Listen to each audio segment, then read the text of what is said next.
All right. Good evening. I'd like to call to order the meeting of the Administration and Public Works Committee. I'm Councilmember Claire Kelly of the First Ward, filling in for Chair Suffredin, who can't be with us this evening. If you'd like to call roll. Thank you. Councilmember Harris. Present. Councilmember Nusma. Here. Councilmember Kelly. Here. Councilmember Suffredin. Councilmember Davis. Present. Great. So we have a quorum, and now I'll move for approval of virtual attendance of Councilmember Davis.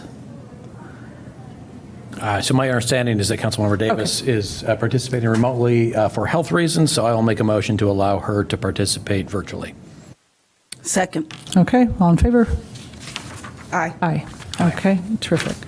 Okay. We'll now move to approval of the minutes. Would somebody like to move for approval of the minutes of the regular? Madam Chair, I move approval of the minutes of the ANPW committee meeting from June 9th, 2025. Second. Okay, all in favor? Aye. Aye. Okay, that passes. Aye. Great. I guess I have to do, I'm sorry, I should do voice. It's okay. Oh, Yeah. okay, so we'll do individual votes on that one. Approval of the minutes. Councilmember Harris? Aye. Councilmember Nusma? Aye. Councilmember Davis? Aye. And I also say aye. Okay. Next, we'll move to public comment. And we have one, Mary Rosinski. Only one?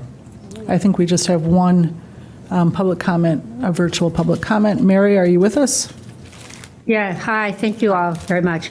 My comment was relating to the contract bids for, I think it was fairly expensive, around $3 million. And I was looking at the alleys, and the alley heading north off of Grant, there's 3 alleys in North Evanston on this list. And the alley has a leg going off of it, and I'm not sure what, because there's no alley, if you're looking at your packet, going 360 feet for a sewer. So I wasn't sure if you could look at number 2 on the alleys when you have a time and make sure that information is correct, because that is a straight alley. It's not like the other 2 that have one on Lincoln is straight and the one over on Payne that curves over and connects to another street. But regarding the same thing, is I have a question, and I'm hoping that maybe you'll be able to find some of these answers, is how many are all the alley requests initiated by residents? And then how many resident alleys are in the queue today around all of Evanston?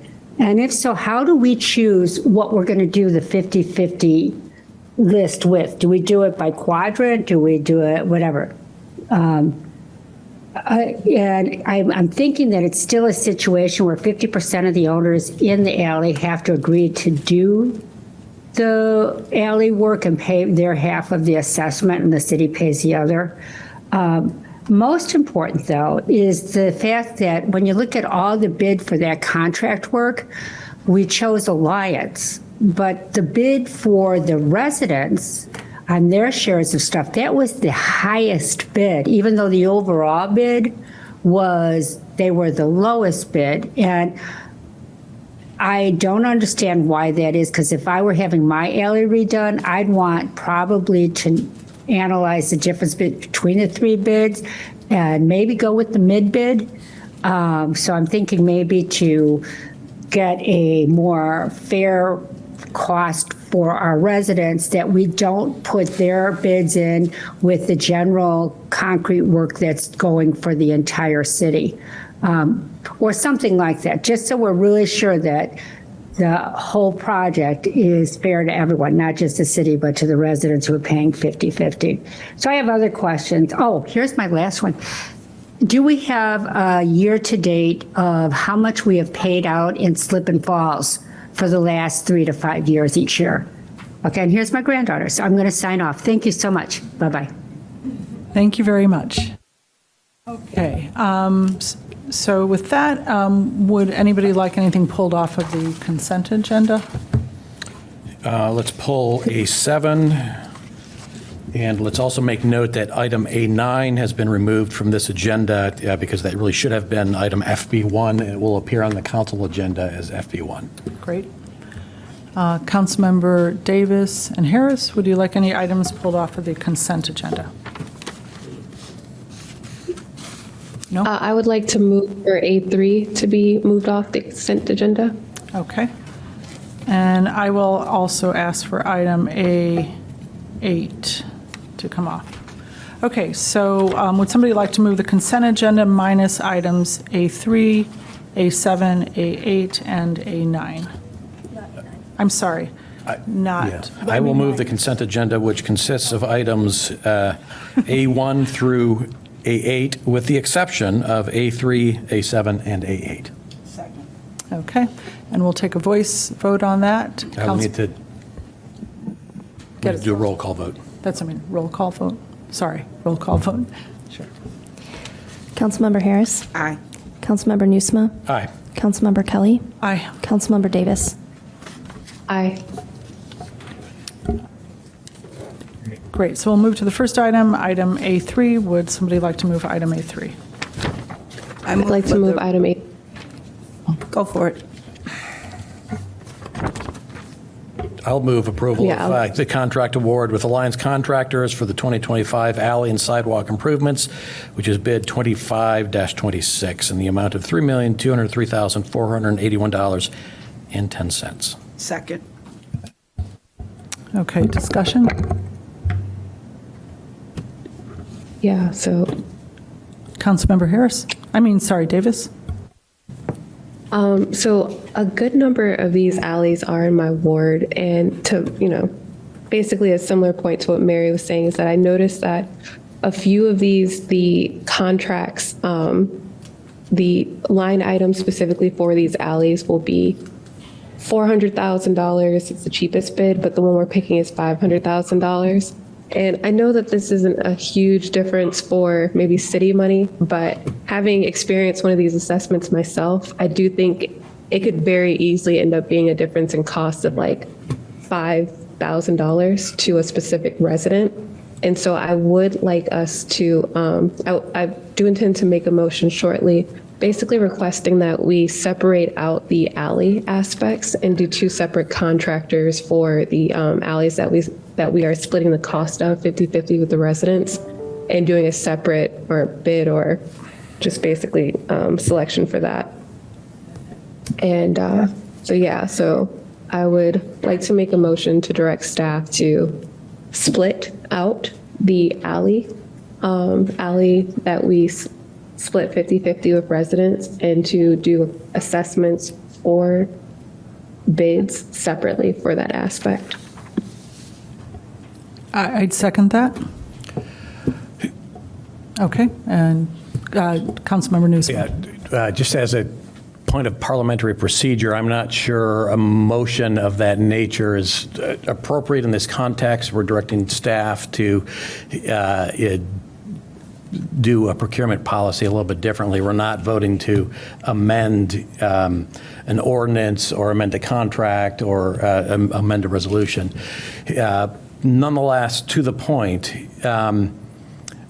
I would hazard an educated guess that the economy of scale we get by combining private alley projects with city alley projects is saving us a lot more money than the additional cost might seem like we're paying here. So I'll direct my question to staff to speak to that point. Sure. Good evening, members of the committee. My name is Chris Seuss, Assistant City Engineer. When we are bidding these contracts, specifically this larger scale one, that's true. Typically, we would get more competitive pricing the larger the contract we do. So in this case, we added 3 of the special assessment alleys with a bunch of other things, such as pedestrian improvements or other sort of sidewalk improvements. We do have a standalone sidewalk annual improvement program, which is done through a separate contract, but given the scope of work that we typically do under the alley, to get more and better competitive pricing, we decided to make it a larger Right. So if we project. If we bid the alleys separately, which is the motion on the table is to do, could we expect to get a better price? It's quite likely that it'll be less. Of course, there's no guarantee because these are bid at random times of the year. Yeah. But likely, contractors would get a better price themselves on material and procurement for concrete if it's a larger, in a single If it's a larger project, Yeah. right. But So if we bid that just the alleys. Of course not. Separately, It's very likely that it wouldn't be. it would not be. Yes. That would cost more. Yes. Okay, Per unit of, price per unit of measure, Right. it would likely cost more. right. And so the benefit of bidding these as a package is we have one contractor who has to procure their own concrete, and they can get a better price if they're buying more concrete. Yeah, that's an excellent representation. Okay. Okay. Go ahead, Councilmember Davis. All right, I need to raise my hand. I understand that, but when we add together how much we're paying for residents, so the total project is 3.2 million, but 1.6 of that, like quite literally half of it, is the alleys. So, like I get that for as much as we're saying that we would save money in some type of ways. The fact of the matter is that if you look at the values, we're picking the more expensive contractors specifically for the alleys. But then for the city projects, we're going with a cheaper contractor. So in a way, we are actually expecting residents to pay more because of their involvement in our, in our collaboration with them in pushing this all together than it seems like they would separately. And I also just kind of can't be convinced that $1.6 million isn't enough to get some type of economy of scales. And when we talk about whether or not the project will be more expensive separately, I'll say that I can see that logic, but I'm asking, do we expect it to be more expensive for the residents? So if we're, jerry-rigging this the way that we are so that we're giving a disproportionate cost, by my estimate, and this is just back of the envelope math, but we're currently charging 1.6 million, but if we were to go with the cheapest estimates, we come somewhere near $1 million. So are we saying that we expect that if we took this bid out, we'd expect the price to be, I don't actually see it. So, and you know what, this is actually a specific question. So I guess keeping in mind that the overall project and maybe the overall expense would be cheaper. I'm not sure the name of the city employee or city staff member who was just up, but are we saying that it would also be more expensive for the residents as well?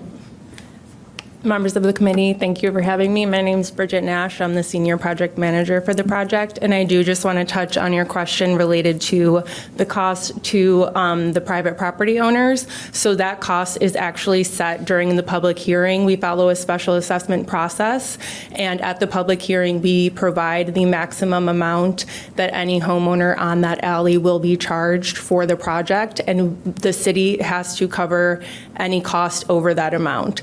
So every property on those alleys was given a number at the public hearing that was agreed upon, and so they will not pay more than that amount. And that does vary based on the alley and the property. Okay, that's great to know. Thank you. And I would like to comment, I don't see any other lights on.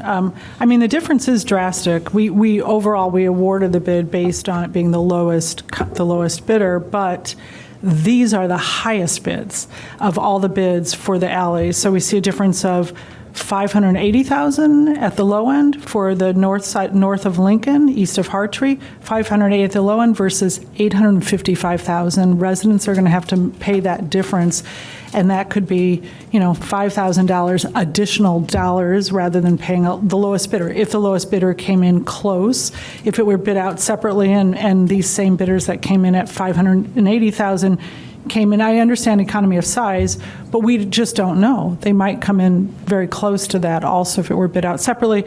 I'm looking at north of Payne. The difference is $218,000 at the low end versus what we're going to charge residents, $330,000, which is the highest bidder. And north of Grant Street, it was $409,000 at the low bidder versus $534,000. So it's sort of like these residents are subsidizing the lower cost for the rest of the city. So I mean, I'm not real comfortable seeing the high bids going to our residents who are going to foot the bill individually, on average somewhere close to 40% higher. I mean, I guess I would like reassurance. I can't help but to think that if this weren't bid out separately, we wouldn't save individual residents a lot of money. These residents, thousands of dollars a person. I guess it would be difficult to tell, of course, when we are putting a larger project out there with more materials for them to procure. Typically, we'd get a lower cost per unit of measure for any of those unit items. But I would say that given the inflation in the material nowadays, the reason why we're putting it together is because we've seen year on year from $275 per square yard, which is what we budgeted as an engineer's estimate in close to 2021.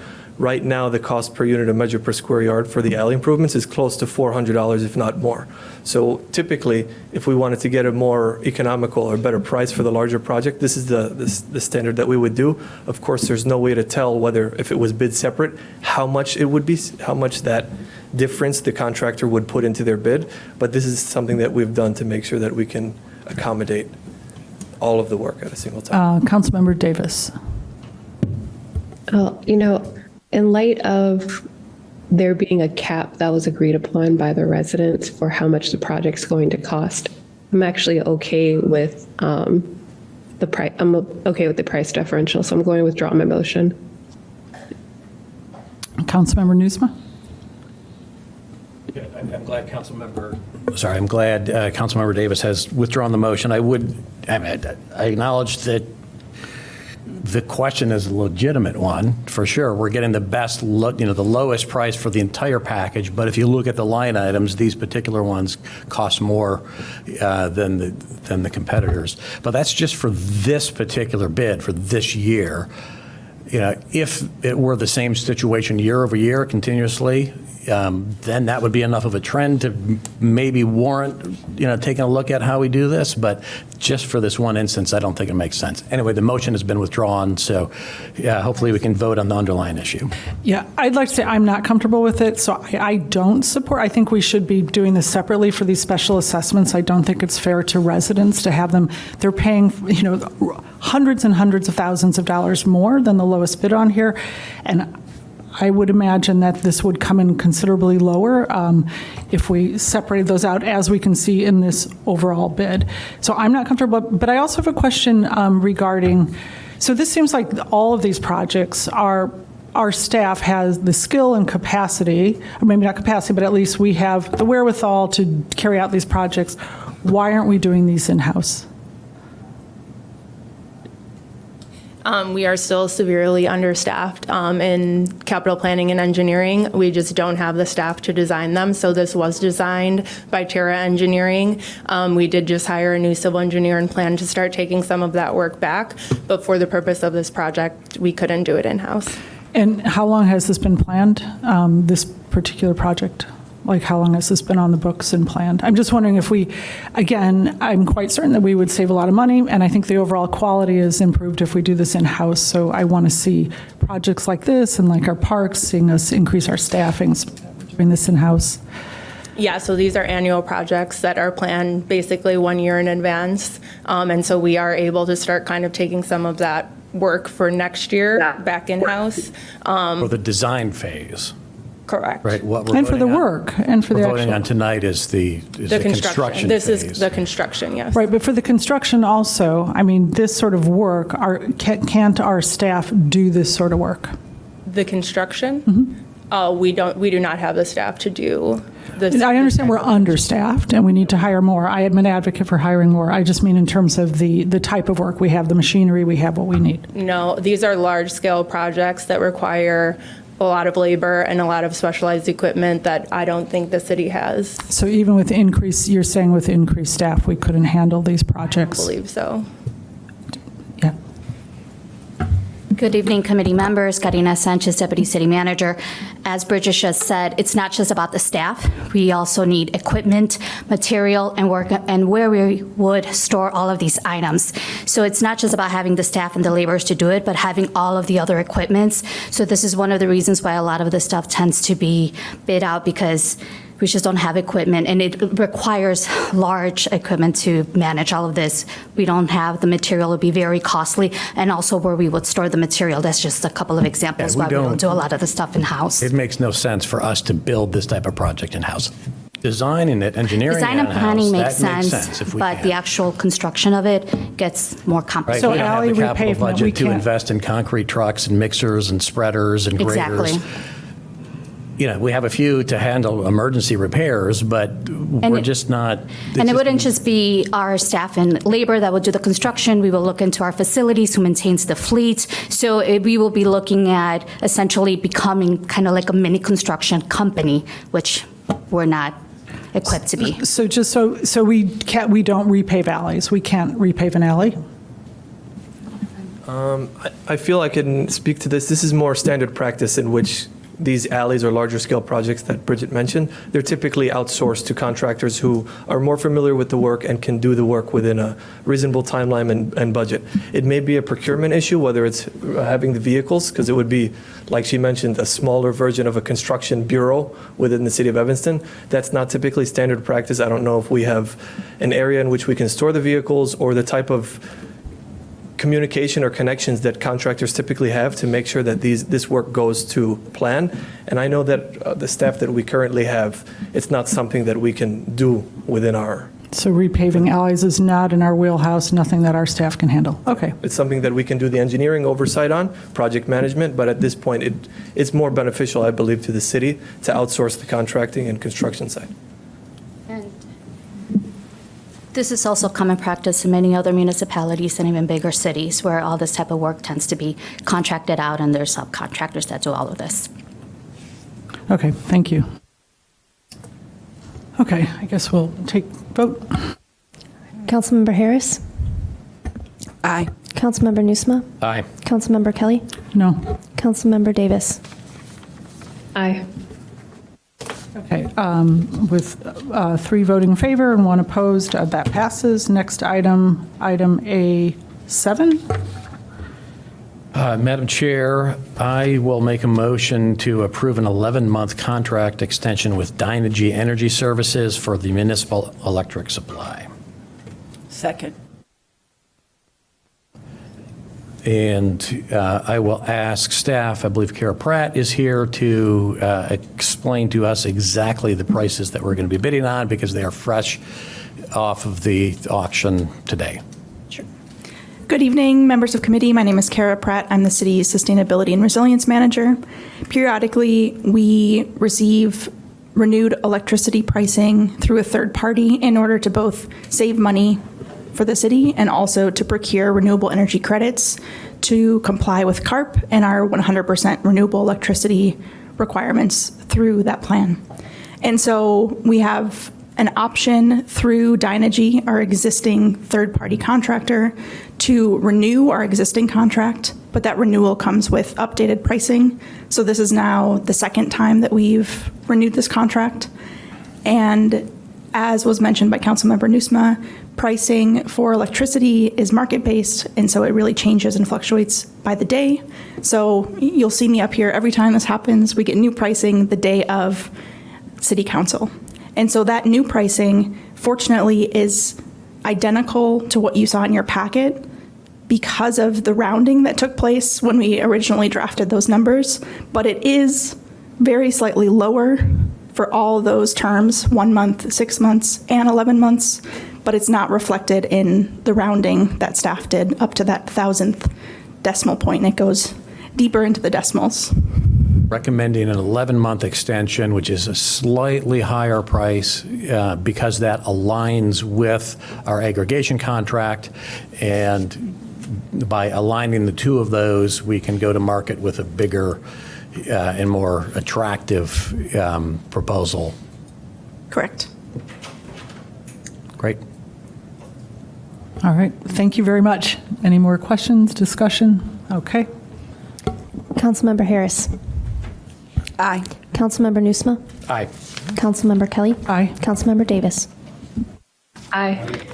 Okay, with 4 voting in favor, that passes. Now, would someone like to move item A8? Madam Chair, I will move item A8, the contract award with National Sports Nets LLC for the Robert Crown Athletic Field Fencing Repairs Project, bid 25-25 in the amount of $131,438. Second. Councilmember Nusma? Oh, you just, okay. That was fine. I pulled it off just in terms of the funding. I just wanted some clarification as to why we're not using the Robert Crown Maintenance Fund to cover the cost for this From my understanding, this amount of the $117,000 that was shown out of the sports field use revenue account is an amount that we generate from my understanding, how much we receive from the people who go to the Robert Crown Field and pay for their attendance. And a certain amount of money was stored within that account in which we wanted to utilize towards this effort, given that we have, I think, the account balance is upwards of $600,000 or so. So staff felt that the amount, using this revenue account with the balance of $609,000 felt like the better option to use at the time. And then because the bid came in a little bit higher, it was $14,438, we decided to use some of the citywide park fencing repair fund. I guess I would just like some clarification as to when we use our Robert Crown Maintenance Fund. It seems like often we just don't, and this could go towards offsetting other costs. Okay. It's something that I could surely check into. I believe that was the reason why it was funded in this way, but I'm sure staff can look into funding it through that Robert Crown Fund that you speak of. Okay, thank you. No problem. Any other questions, comments? It's my understanding that the Crown Fund is kind of reserved for redoing the artificial turf field I when believe that that's the comes up, case. because that's super expensive. I believe that's the case. And the reason why this was utilized for the fence repair is because it was a minor repair in which can be done and funded through this account. Right, I know we contribute substantially to the Robert Crown Maintenance Fund annually, so to me, it seems like rather than having money just sitting there year after year, it would make more sense that we tapped into that fund for these sort of expenses going forward. Okay. That's all. Thank you very much. Councilmember Harris, I'm sorry. Yeah, no, it's okay. I just turned it on. So you want them to change it now, or you say going forward? I just want to be clear. I said going forward. Okay, Unless there's any, someone wants to support that, I would make a motion. Yeah, I just don't know that we could do that on the fly, that Okay. account adjustment. But if we could look at that for the future, I'd be in agreement. Great. Okay, thank you. Councilmember Harris. Aye. Councilmember Nusma. Aye. Councilmember Kelly. Aye. Councilmember Davis. Aye. Okay, with 4 voting in favor, that passes. And we done? Okay. All right. I think with that, we can call the meeting adjourned. And we'll start planning and development in 5 minutes. Thank you very much.